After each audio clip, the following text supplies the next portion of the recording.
نحمده ونصلي على رسوله الكريم اما بعد فاعوذ بالله من الشيطان الرجيم بسم الله الرحمن الرحيم رب اشرح لي صدري ويسر لي امري واحلل عقدة من لساني يفقهوا قولي۔ مومن اپنے ہر کام کا آغاز بسم اللہ سے کرتا ہے، اللہ کے نام سے کرتا ہے، کیونکہ اللہ ہی نے ہمیں پیدا کیا ہے، اللہ ہی ہمیں رزق دے رہا ہے، اللہ ہی کی طرف ہمیں لوٹ کر جانا ہے۔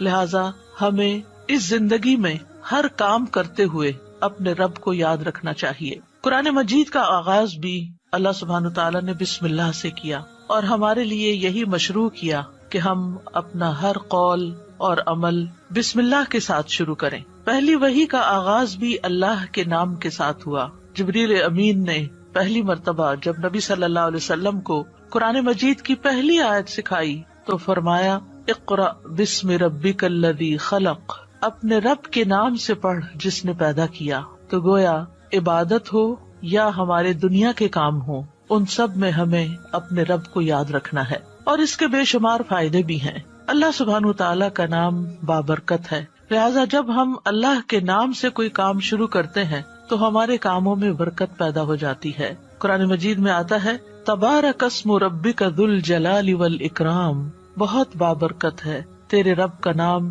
جو بہت عظمت والا، اکرام والا ہے۔ جب ہم عبادت کرتے ہیں تو کہتے ہیں ایاک نعبد و ایاک نستعین، صرف تیری ہی ہم عبادت کرتے ہیں اور تجھی سے ہم مدد چاہتے ہیں، کیونکہ ہم کمزور ہیں، ہم اللہ کی عبادت کا حق ادا نہیں کر سکتے۔ اس لیے کوئی بھی کام جو عبادت کی نوعیت سے تعلق رکھتا یعنی خاص عبادات سے، ان کے آغاز میں بھی اللہ کا نام لینا چاہیے، کیونکہ اس سے اللہ کی مدد حاصل ہوتی ہے، اور پھر مزید نیک کاموں کی توفیق بھی ہوتی ہے۔ انسان برائی سے بچتا ہے، شیطان کے وار سے محفوظ رہتا ہے، کیونکہ اللہ تعالیٰ کی مدد، توفیق اور سپورٹ انسان کو حاصل ہو جاتی ہے، اور انسان کے اندر کوئی فخر اور غرور نہیں آتا۔ وہ یہی سمجھتا ہے کہ جو بھی نیک کام میں کر رہا ہوں وہ اللہ کی مدد سے، اللہ کی توفیق سے ہی کر رہا ہوں، اس میں میرا اپنا کوئی کمال نہیں۔ وما توفیقی الا باللہ، نہیں مجھے توفیق مگر اللہ کے نام کے ساتھ ہی۔ پھر اسی طرح جب انسان بسم اللہ سے کام کا آغاز کرتا ہے تو انسان کو اخلاص نصیب ہوتا ہے، کیونکہ جب اللہ کا نام لیا تو اللہ کے نام کے ساتھ اللہ ہی کے لیے کام کرنا چاہیے جو بھی کچھ ہم کریں، اور پھر اگر وہ کام صحیح ہے، عبادت کا ہے یا دنیاوی امور سے متعلق ہے، تو پھر ہماری نیت اور ہمارا قبلہ درست ہو جاتا ہے، انسان کو اخلاص نصیب ہو جاتا ہے۔ پھر اسی طرح یہ ہے کہ انسان جب اللہ کے نام کے ساتھ کوئی کام کرتا ہے تو اللہ کی نعمتوں کی یاد دہانی بھی ہوتی ہے۔ مثال کے طور پر اگر آپ پانی پی رہے ہیں تو جب آپ پانی پینے لگتے ہیں تو بسم اللہ کہتے ہیں، اور جب بسم اللہ کہتے ہیں تو آپ کو اللہ کی یاد آ جاتی ہے، اور پھر ساتھ ہی وہ نعمت جو آپ استعمال کر رہے ہیں اس کے بارے میں غور و فکر بھی نصیب ہوتا ہے کہ یہ اللہ نے پانی پلایا ہے، اور پھر انسان کا غور و فکر اسے کہیں سے کہیں لے جاتا ہے، اس کے اندر ایک وسعت پیدا ہوتی ہے، وہ سوچتا ہے کہ یہ پانی میرے گلاس میں کہاں سے پہنچا، کس نے اتارا۔ تو ظاہر ہے کہ پانی کا پیدا کرنے والا بھی اللہ ہے، اور تمام چیزوں کو اللہ سبحانہ تعالیٰ نے پانی سے پیدا کیا۔ ہم تک جو پانی پہنچتا ہے کچھ تو زمینی ذرائع سے اور بیسیکلی بارش کے ذریعے آتا ہے۔ بارش کیسے آتی ہے؟ سمندروں کا پانی بخارات کی شکل میں اوپر اٹھتا ہے اور پھر بادلوں کی شکل میں جہاں اللہ چاہتا ہے برساتا ہے۔ جب بادل برستے ہیں یا برف پڑتی ہے تو پہاڑوں کی چوٹیوں پر اور مختلف جگہوں پر یا تو پانی جم جاتا ہے یا پھر ندی نالوں کی شکل میں، دریاؤں کی شکل میں بہنے لگتا ہے، اور کچھ پانی رس کر زمین کے اندر چلا جاتا ہے، چشموں کی شکل اختیار کر لیتا ہے، اور پھر مختلف ذرائع سے ہوتے ہوتے وہ ہم تک پہنچتا ہے جسے ہم پیتے ہیں، اور جب پیتے ہیں تو پھر اللہ کا شکر ادا کرتے ہیں اور آخر میں الحمدللہ کہتے ہیں۔ لیکن اگر اتنے اہتمام کے ساتھ جو پانی میرے گلاس میں پہنچا اس کو میں نے اللہ کو یاد کیے بغیر، نعمت دینے والے کا نام لیے بغیر ہی پی لیا، تو اس سے بڑھ کر ناشکری کیا ہو سکتی ہے۔ پھر اسی طرح اگر انسان کھانا کھاتا ہے اور اللہ کا نام لیتا ہے تو وہ ضرور سوچتا ہے کہ کیا جو کچھ میں کھا رہا ہوں یہ اللہ کی مرضی کے مطابق بھی ہے یا نہیں، حلال ہے یا حرام ہے، اور پھر کس طریقے سے میں اس کو کھا رہا ہوں اور کس طریقے سے یہ مجھ تک پہنچا ہے، ان ساری چیزوں پر بھی غور و فکر ہونے لگتا ہے۔ تو گویا بسم اللہ پڑھنا بار بار انسان کو اللہ کی یاد دلاتا ہے، اور اس طرح انسان اللہ کی اطاعت کی طرف مائل ہوتا ہے، اللہ کی دی ہوئی نعمتوں کو اللہ کی رضا میں استعمال کرتا ہے، اور اللہ کو یاد کرتے ہوئے اللہ کا قرب حاصل کر لیتا ہے۔ یعنی جب ہر کام کے شروع میں جب ہم اٹھتے بیٹھتے چلتے پھرتے ہم اللہ کا نام لیتے ہیں تو اس طرح ہمیں اللہ سبحانہ وتعالیٰ کا قرب نصیب ہوتا ہے، اور ہمارے دنیا کے کام بھی عبادت بن جاتے ہیں، کیونکہ وہ اللہ کی مرضی کے مطابق اللہ کی رضا کے لیے ہوتے ہیں۔ اور اس طرح دنیا میں بھی کاموں کے اندر برکت پیدا ہوتی ہے، سہولت پیدا ہوتی ہے، اللہ کی مدد شامل حال ہوتی ہے، اور آخرت میں بھی یہ عمل فائدہ دیتا ہے، اور انسان کے اندر کوئی تکبر و غرور پیدا نہیں ہوتا۔ وہ سوچتا ہے کہ جو کچھ مجھے ملا ہے یہ اللہ کا فضل ہے۔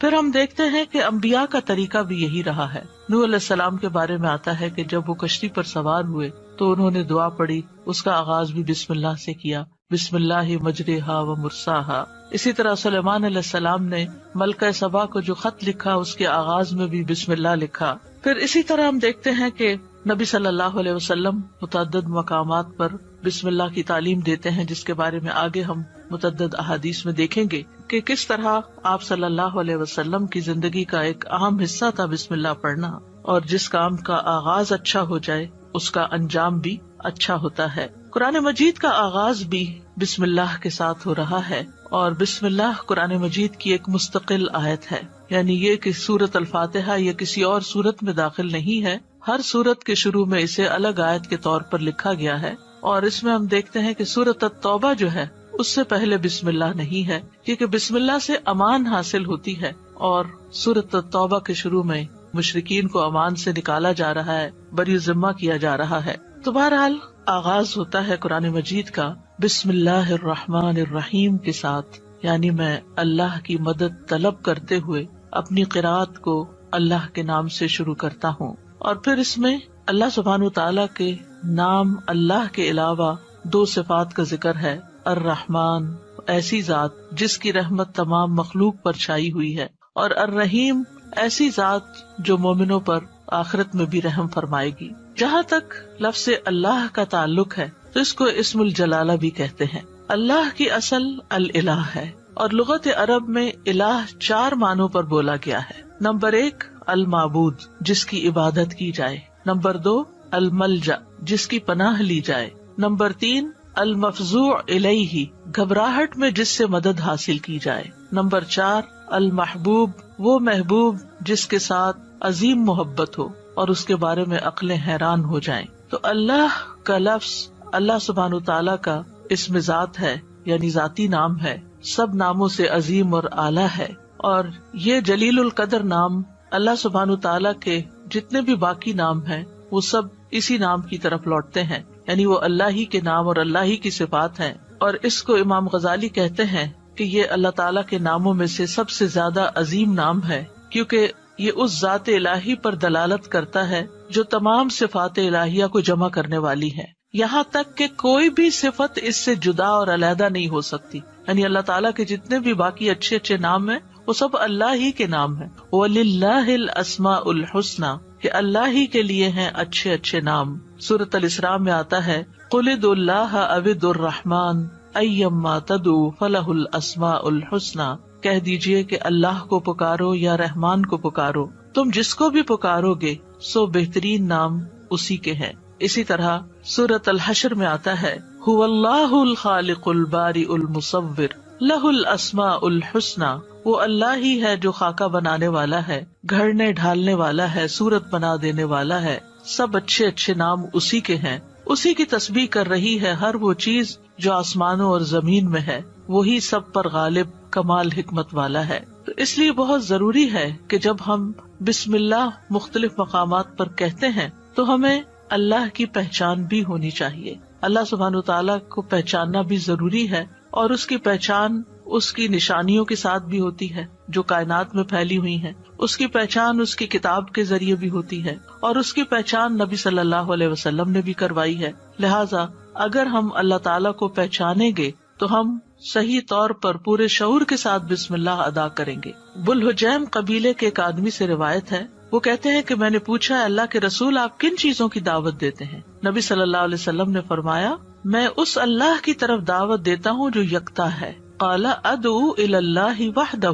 کون ہے اللہ؟ وہ اللہ کہ جب تم پر کوئی مصیبت آتی ہے اور تم اسے پکارتے ہو تو وہ تمہاری مصیبت دور کر دیتا ہے، اور جب تم کسی بیابان اور جنگل میں راستہ بھول جاؤ اور اس سے دعا کرو تو وہ تمہیں واپس پہنچا دیتا ہے. جب تم قحط سالی میں مبتلا ہوتے ہو اور اس سے دعا کرتے ہو تو وہ پیداوار ظاہر کر دیتا ہے، یعنی تمہارے سب کام وہی بناتا ہے. لیکن یہاں خاص طور پر اس آیت کے اندر یعنی بسم اللہ الرحمن الرحیم کے اندر اللہ سبحانہ وتعالیٰ نے اپنا جو تعارف کرایا ہے، اپنی جو پہچان کرائی ہے، وہ اپنی صفت رحمت کے ساتھ کروائی ہے کہ کون ہے اللہ؟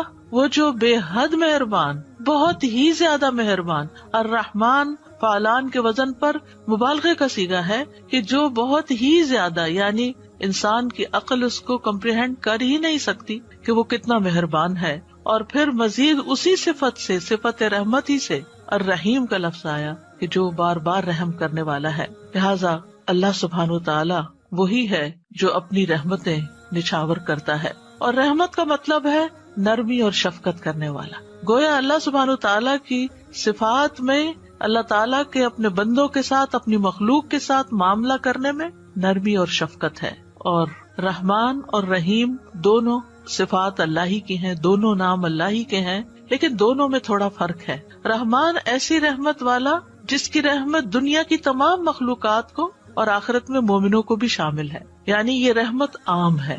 اور اسی نام سے اللہ سبحانہ تعالیٰ نے اپنے آپ کی پہچان کروائی کہ الرحمن علی العرش استویٰ، وہ بے حد رحم فرمانے والا عرش پر بلند ہوا. اور رحیم سے مراد ایسی رحمت والا کہ جو قیامت کے دن صرف مومنوں کے لیے ہوگی. اور ہم جانتے ہیں کہ اللہ سبحانہ تعالیٰ کی رحمت کے 100 حصے ہیں، جس میں سے صرف ایک حصہ دنیا میں اتارا ہے، باقی اللہ سبحانہ تعالیٰ نے آخرت کے لیے، یعنی اس کی باقی رحمتیں 99 جو ہے وہ آخرت کے لیے ہیں، جس کی بنا پر وہ بندوں کی بخشش فرمائے گا. یہاں دونوں ناموں کو اکٹھا کیوں کیا گیا ہے؟ اللہ سبحانہ تعالیٰ کے دونوں نام الرحمن اور رحیم کا مل کر آنا اللہ سبحانہ تعالیٰ کی رحمت کے مزید کمال کو بیان کرتا ہے. اور اس کے بارے میں ابن القیم رحمہ اللہ کہتے ہیں کہ جہاں تک الرحمن الرحیم دونوں ناموں کو جمع کرنے کا تعلق ہے تو اس کا معنی ان دونوں معنوں سے اچھا ہے جو معنی ان کے الگ الگ بیان کیے جاتے ہیں، یعنی وہ مزید جمع ہو جاتا ہے. اور وہ یہ ہے کہ الرحمن اللہ کی قائم صفت پر دلالت کرتا ہے،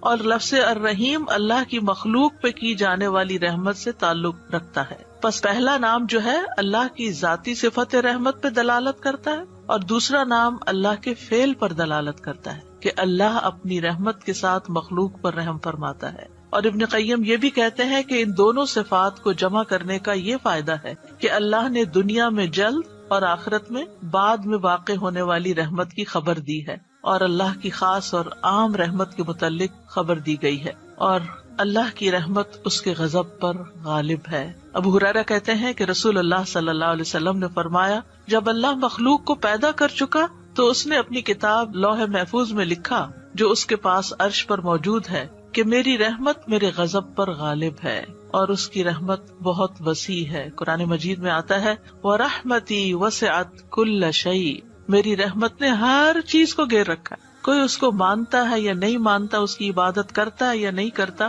جتنے بھی ہم دنیا میں لوگ چل پھر رہے ہیں، سخت نافرمانیاں کرتے ہیں، لیکن اس کے باوجود وہ ہمیں جینے کی مہلت دیتا ہے، رزق دیتا ہے، ہمارے کام سنوارتا ہے، ہمیں مشکلات سے بچاتا ہے. تو اللہ کے یہ دونوں نام جو ہیں، انسان کو اگر ان کی پہچان ہو جائے تو ہر غم اور پریشانی اس کی دور ہو جائے. کیونکہ ہر تکلیف میں، ہر مشکل میں اگر انسان یہ یاد کر لے کہ میرا رب بڑا ہی مہربان ہے، بڑی ہی رحمت فرمانے والا ہے، تو انسان کی پریشانی دور ہو جائے کہ وہ ہے کوئی جو میری مشکل آسان کر سکتا ہے، اور وہ اپنی رحمت فرمائے گا اور ضرور کر دے گا. تو ہمیں ہر کام سے پہلے بسم اللہ پڑھنی چاہیے، کیونکہ اللہ سبحانہ تعالیٰ کا نام لینے والا کامیاب ہوتا ہے. جیسے کہ قرآن مجید میں آتا ہے قد افلح من تزکا وذکر اسم ربہ فصلی، بے شک کامیاب ہو گیا جو پاک ہوا اور اس نے اپنے رب کا نام یاد کیا.